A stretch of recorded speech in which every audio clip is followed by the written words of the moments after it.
महर्षि दुर्वासा, जिनका क्रोध इतना भयंकर था कि उनके एक श्राप से स्वर्ग छिन गया और देवताओं को समुद्र मंथन करना पड़ा। लेकिन क्या आपने कभी सोचा है कि जिस ऊर्ष्य के नाम से तीनों लोक कांपते थे, उन्हें अपनी ही पत्नी को भस्म करने का श्राप क्यों देना पड़ा? आखिर न्याय के देवता शनिदेव ने महर्षि की पत्नी पर अपनी वक्र दृष्टि क्यों डाली? और ऐसा क्या हुआ कि साक्षात भगवान विष्णु को बीच बचाव करने के लिए धरती पर आना पड़ा, जिसके बाद राख की एक ढेर से दुनिया का सबसे पवित्र आशीर्वाद बन गई। यह अद्भुत कथा आरंभ होती है महान औरव ऋषि की पुत्री कंदली से। कंदली अत्यंत रूपवान और मन की बहुत साफ थी, लेकिन उसका स्वभाव बहुत उग्र और वाणी बेहद कड़वी थी। जब महर्षि दुर्वासा ने औरव ऋषि के सामने कंदली से विवाह का प्रस्ताव रखा तो पिता ने हाथ जोड़कर कहा, महर्षि, मेरी पुत्री अपनी कटु वाणी पर नियंत्रण नहीं रख पाती और आपका क्रोध तो जग जाहिर है।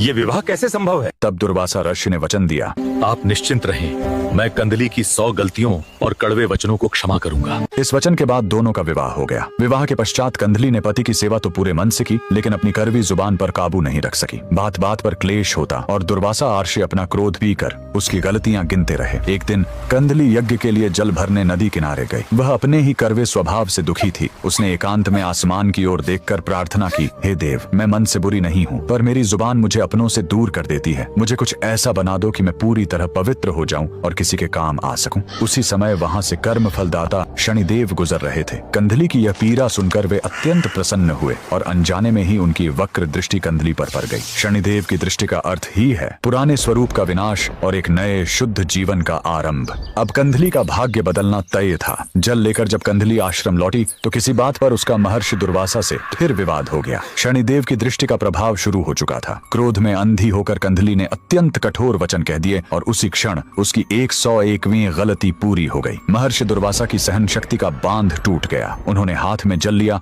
और गर्जना करते हुए श्राप दिया, तूने अपनी सीमा पार कर दी है कंदली, इसी क्षण भस्म हो जा। और देखते ही देखते कंदली वहीं जलकर राख की ढेरी में बदल गई। जब कंदली के पिता और अर्षि वहां पहुंचे तो वे फूट फूट कर रोने लगे। एक पिता का दुख भयंकर क्रोध में बदल गया। उन्होंने अपने कमंडल में जल उठाया और महर्षि दुर्वासा को ही भस्म करने का श्राप देने लगे।